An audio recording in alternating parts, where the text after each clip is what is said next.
Halo, selamat datang di channel Ayo Les. Channel ini menyediakan berbagai macam materi pelajaran, soal dan pembahasan, serta beberapa eksperimen sains.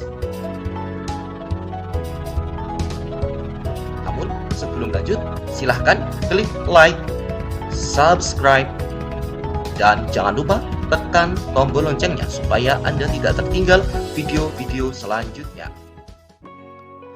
Assalamualaikum warahmatullahi wabarakatuh. Salam sejahtera untuk kita semua. Semoga kita selalu dalam keadaan baik dan sehat. Amin. Pada kesempatan kali ini jumpa lagi dengan kakak Khairul Huda di channel Ayo Les.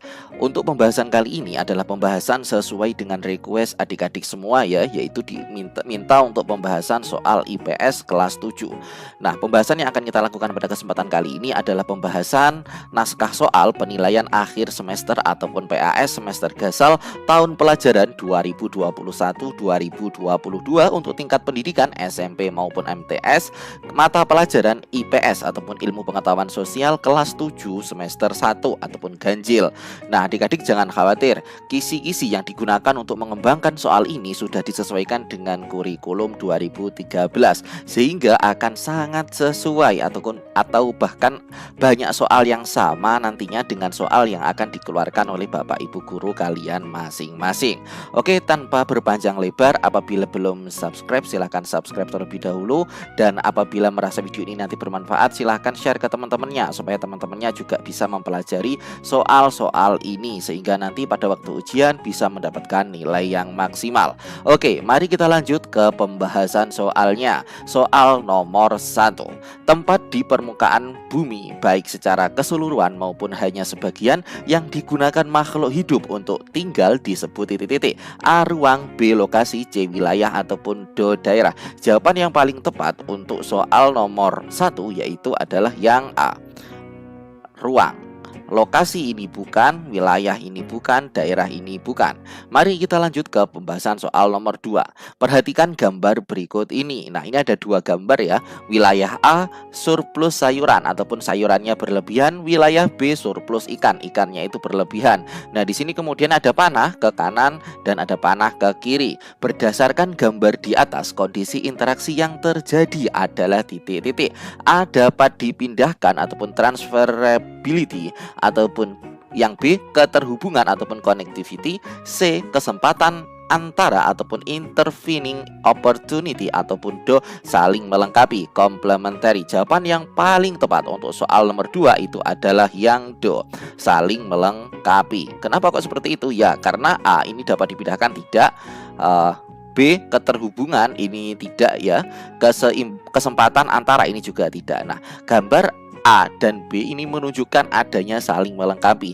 Wilayah A itu sayurannya berlebih maka ditransfer ataupun dipindahkan ke wilayah B. Kemudian wilayah B ini juga bisa dipindahkan ke wilayah A. Jadi saling melengkapi.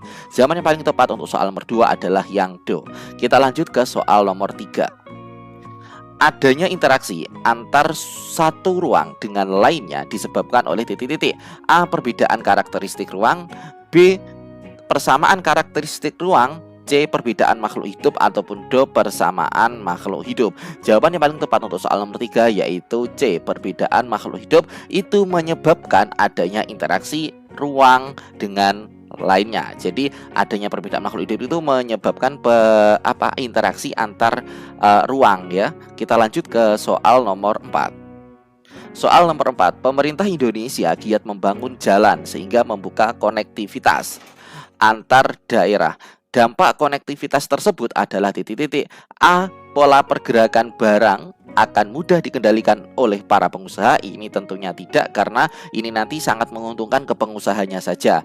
Yang B. Kemampuan ekonomi didominasi penduduk dari wilayah yang lebih maju.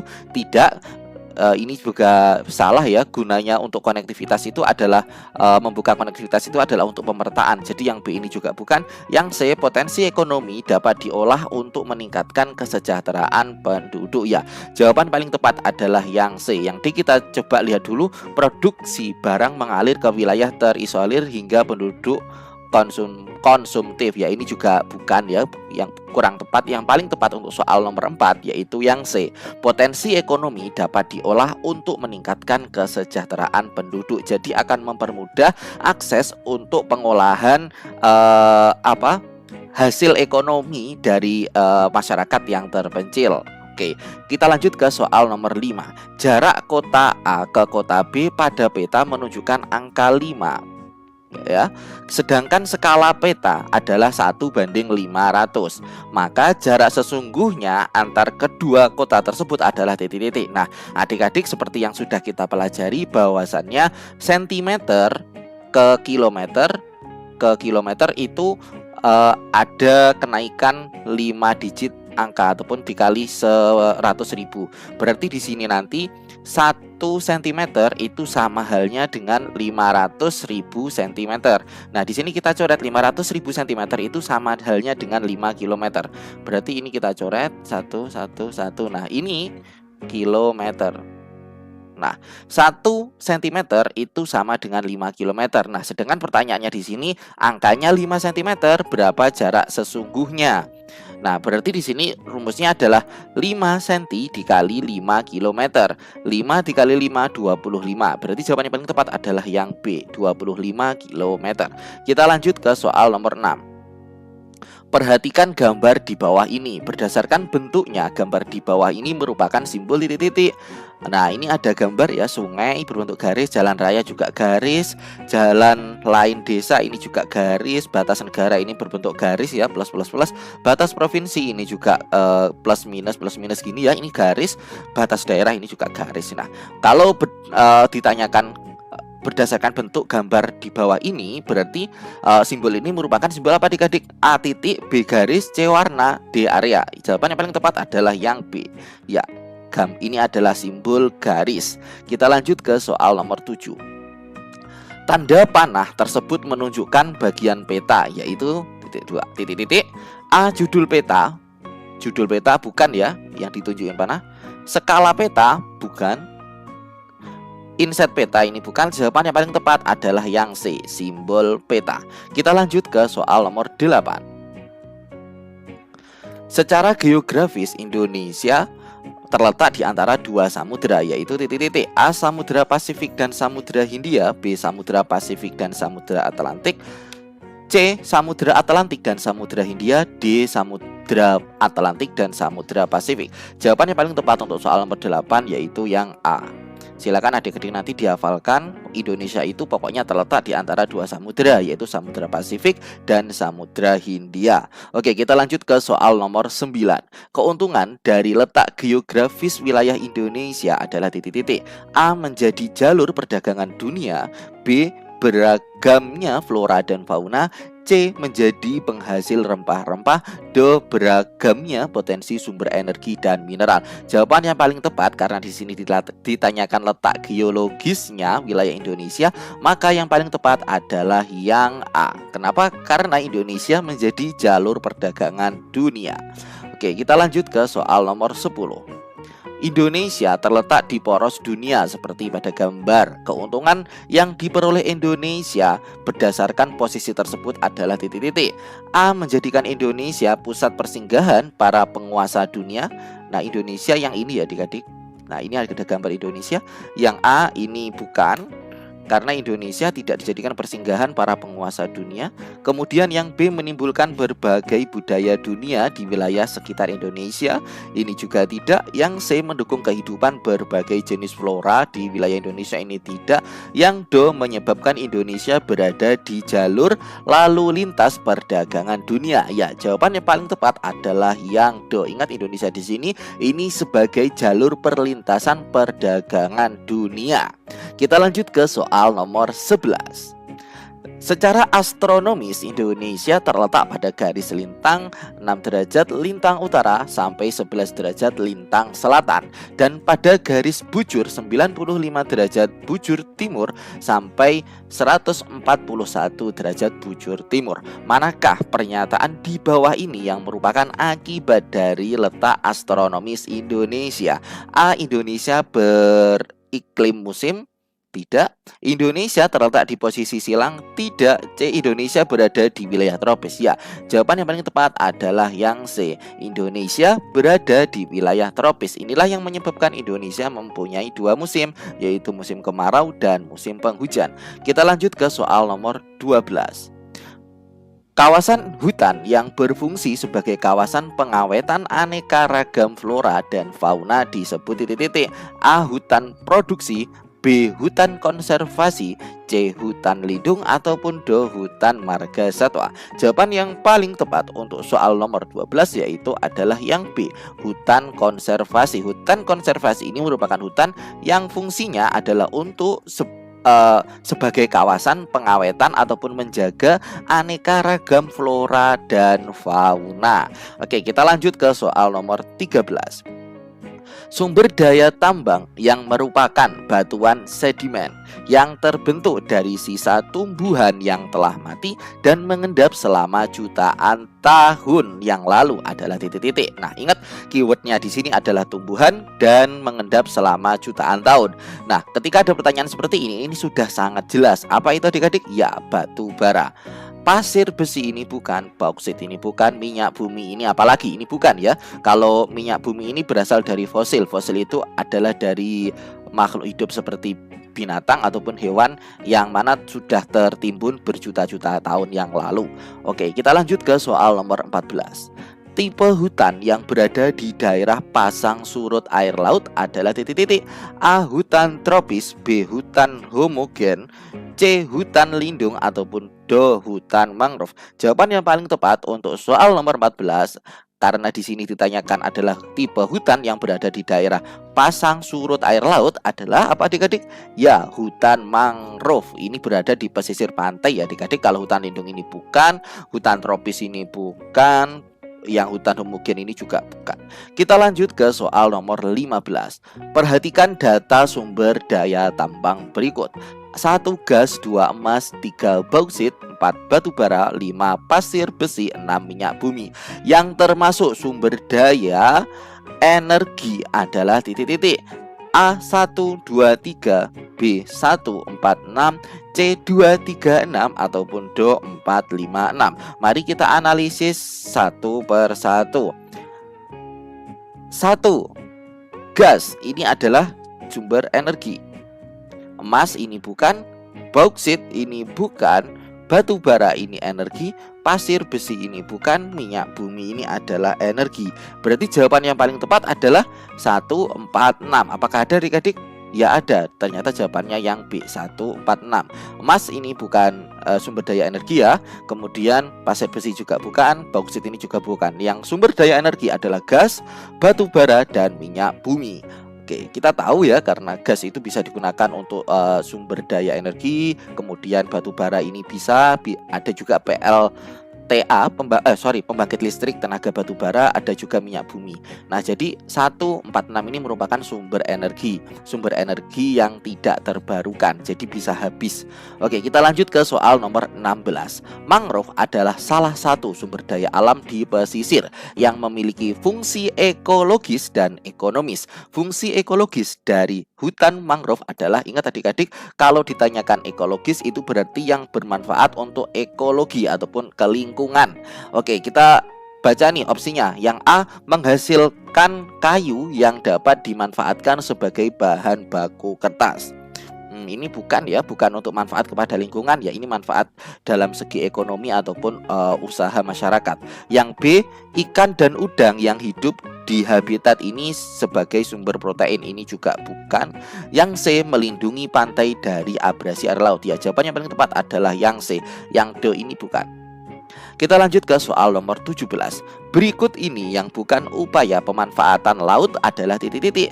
A, usaha irigasi, B, tambak garam, C, objek wisata, ataupun D, budidaya rumput laut. Ingat, yang bukan upaya pemanfaatan air laut. Nah, C ini adalah upaya pemanfaatan air laut sebagai tempat wisata, berarti ini bukan jawabannya karena yang ditanyakan yang bukan. Budidaya rumput laut, ya ini adalah pemanfaatan laut juga. Tambak garam ini juga, berarti ya jawabannya paling tepat untuk soal nomor 17 adalah yang A, usaha irigasi. Ini tidak bisa ya dipakai untuk air laut dipakai untuk usaha irigasi. Kenapa? Karena aliran sungai itu kan semuanya mengalir ke laut. Jadi itu nanti nggak bisa nih digunakan untuk usaha irigasi karena akan melawan arah arus air seperti itu nanti. Oke, kita lanjut ke soal nomor 18. Jenis ikan yang termasuk dalam perikanan air asin adalah ikan titik-titik. A, emas, tenggiri, dan tongkol. B, mujair, pari, dan udang. C, tuna, tongkol, dan kembung. D, bandeng, gurame, dan cakalang. Jawabannya paling tepat untuk soal nomor 18 adalah yang C, jenis ikan yang termasuk ke dalam perikanan air asin ataupun air laut, yaitu tuna, tongkol, dan kembung. Bandeng, gurame ini bukan air laut. Mujair ini bukan ikan emas, tenggiri ini juga bukan. Nah, berarti jawaban yang paling tepat adalah yang C, tuna, tongkol, dan kembung. Ini bisa hidup di perikanan air laut ya, ataupun air asin. Oke, kita lanjut ke soal nomor 19. Berdasarkan data kependudukan dunia ataupun World Population Data Sheets 2013, jumlah penduduk Indonesia menempati urutan ke titik-titik di dunia. A2, B4, C3, ataupun D5. Jawaban yang paling tepat untuk soal nomor 19, urutan data kependudukan dunia untuk Indonesia, yaitu adalah urutan yang ke-4. Ya, jawaban yang paling tepat adalah yang B4. Kita lanjut ke soal nomor 20. Soal nomor 20. Jika di sebuah kabupaten terhadap 500.000 jiwa dan luas wilayah kabupaten tersebut adalah 2.000 km, maka kepadatan penduduk kabupaten tersebut adalah rumusnya adalah jiwa per luas wilayah. Berarti 500.000 dibagi 2.000. 500.000 dibagi 2.000 ini 03-nya ini kita coret, 03 ini kita coret. Berarti tinggal 500 dibagi 2. 500 dibagi 2, 250 jiwa. 250 jiwa per kilometer. Oke, jawaban yang paling tepat adalah yang D, 250 jiwa per kilometer. Oke, yang D jawabannya. A bukan, B bukan, C bukan.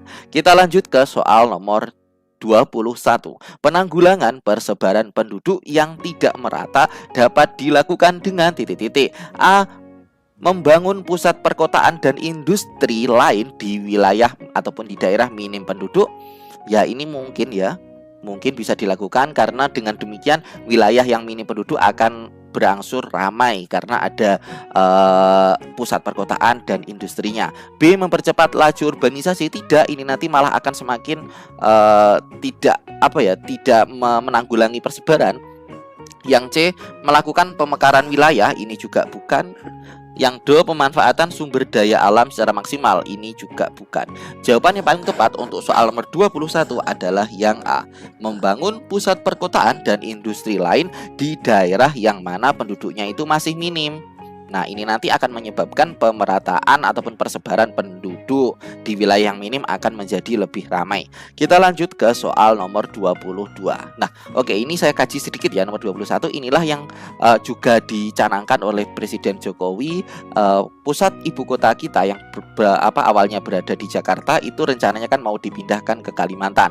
Itu adalah salah satu upaya untuk penanggulangan persebaran penduduk yang tidak merata, supaya nanti di Kalimantan yang masih penduduknya sedikit bisa bertambah ramai, dan yang di Jakarta yang sudah sangat padat akan kembali stabil ataupun kondusif. Oke, kita lanjut ke soal nomor 22. Suatu angka yang menunjukkan perbandingan jenis laki-laki dan perempuan suatu daerah atau suatu negara adalah titik-titik. Nah, ingat keywordnya adalah perbandingan jenis laki-laki dan perempuan. Jenis laki-laki ini adalah jenis kelamin. Nah, kata kuncinya itu kelamin itu adalah seks. Nah, jadi di sini jawaban yang paling tepat adalah yang C, seks rasio ataupun perbandingan jenis kelamin. Jawaban yang paling tepat adalah yang C, Do ini bukan, human ratio bukan, dependency ratio ini bukan. Jawaban yang tepat kembali lagi adalah yang C, sex ratio. Kita lanjut ke soal nomor 23. Faktor-faktor yang mempengaruhi pertumbuhan penduduk adalah titik-titik. A. Kelahiran, migrasi, dan keluarga berencana. B. Migrasi, pendapatan, dan pertumbuhan penduduk. C. Jumlah penduduk, pertumbuhan penduduk, dan migrasi. D. Kelahiran, kematian, dan migrasi. Jawaban yang paling tepat untuk soal nomor 23 adalah yang D. Kelahiran, kematian, dan migrasi. Ingat di sini keywordnya adalah faktor yang mempengaruhi pertumbuhan penduduk, yaitu kelahiran tentu, kematian tentu, dan migrasi, perpindahan penduduk. Oke, kita lanjut ke soal nomor 24. Salah satu upaya pemerintah untuk menekan laju pertumbuhan penduduk di Indonesia adalah titik-titik. A. Program urbanisasi. B. Program keluarga berencana. C. Program wajib militer. Ataupun D. Penanggulangan HIV atau AIDS. Nah, ini sudah jelas sekali ya adik-adik jawabannya. Yang C ini pasti bukan, karena ini tidak solutif untuk menekan laju pertumbuhan penduduk.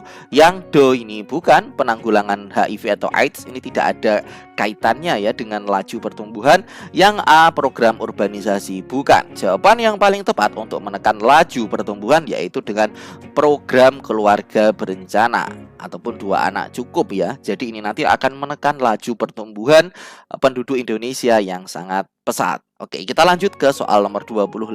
Grafik komposisi penduduk menurut umur dan jenis kelamin biasanya digambarkan berupa titik-titik. A. Kurva, B. Piramida, C. Piktogram, ataupun D. Diagram lingkaran. Jawaban yang paling tepat untuk grafik komposisi penduduk menurut umur dan jenis kelamin itu biasa digambarkan dalam bentuk apa adik-adik? Ya, B. Piramida. Baiklah adik-adik, ini telah videonya saya cukupkan pembahasan soal nomor 1 sampai soal nomor 2 supaya tidak terlalu panjang di durasi videonya. Namun adik-adik jangan khawatir, pembahasan soal nomor 26 sampai selesai akan kakak buatkan video part kedua langsung. Oke, apabila ada kekurangan ataupun khilaf dalam menjelaskan, kakak mohon maaf yang sebesar-besarnya, ataupun ada koreksi jawaban yang salah silahkan disampaikan. Namun jawaban yang kakak berikan ini sudah mengacu ke kunci jawaban yang sudah diakui kebenarannya. Oke, apabila ada kurang lebihnya mohon maaf, kakak ucapkan akhirul kalam. Terima kasih. Wassalamualaikum warahmatullahi wabarakatuh.